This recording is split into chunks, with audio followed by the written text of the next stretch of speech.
नमस्कार दोस्तों, स्वागत है आपका एबी धार्मिक टीवी चैनल में। आज मैं आपको बताऊंगी नवरात्रि में कैसे करें व्रत, उपवास और माता जी की पूजा।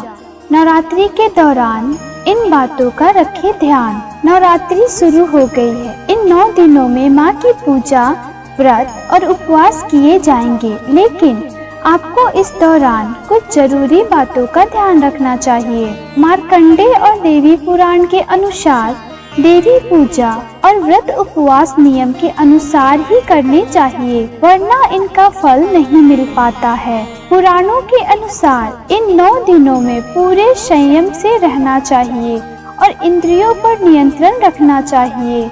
ऐसा करने से आध्यात्मिक और शारीरिक शक्ति तो बढ़ती ही है, माँ दुर्गा भी प्रसन्न होती है। तो अब मैं आपको बताऊंगी कैसे करें पूजा और इन खास बातों का रखें ध्यान। नवरात्रि के पहले दिन 9 दिनों के व्रत और उपवास का संकल्प ले। इसके लिए सीधे हाथ में जल लेकर उसमें चावल, फूल, एक सुपारी और सिक्का रखें। हो सके तो किसी ब्राह्मण को इसके लिए बुलाएं।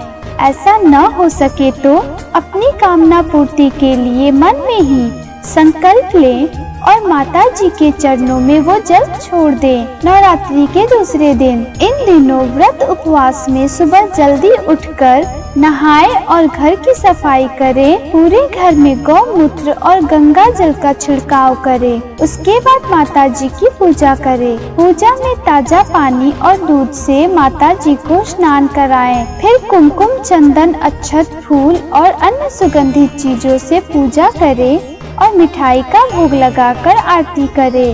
नवरात्रि के पहले ही दिन घी या तेल का दीपक लगाएं। ध्यान रखें वो दीपक 9 दिनों तक बुझ न पाए। व्रत उपवास में माता जी की पूजा करने के बाद ही फलाहार करें, यानी सुबह माता जी की पूजा के बाद दूध और कोई फल ले सकते हैं। नमक नहीं खाना चाहिए।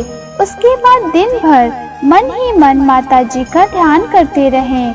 शाम को फिर से माता जी की पूजा और आरती करें। इसके बाद एक बार और फलाहार या फल खाना कर सकते हैं। अगर न कर सके तो शाम की पूजा के बाद एक बार भोजन कर सकते हैं। माता जी की पूजा के बाद रोज एक कन्या की पूजा करें और भोजन करवाकर उसे दक्षिणा दें। नवरात्रि के दौरान तामसिक भोजन नहीं करें।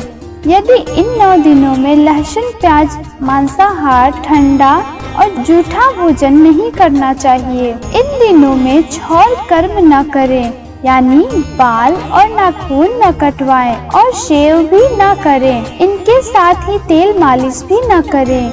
नवरात्रि के दौरान दिन में नहीं सोए। नवरात्रि में सूर्योदय से पहले उठे और नहा ले। शांत रहने की कोशिश करें। झूठ न बोले और गुस्सा करने से भी बचें। इसके साथ ही मन में किसी के लिए गलत भावनाएं न आने दें। अपनी इंद्रियों पर काबू रखें और मन में काम वासना जैसे गलत विचारों को न आने दें। नवरात्रि के व्रत उपवास बीमार बच्चों और बूढ़ों को नहीं करना चाहिए, क्योंकि इनसे नियम पालन नहीं हो पाते हैं। बोलो माता रानी की जय। आशा करती हूँ आपको ये जानकारी पसंद आई होगी। धन्यवाद।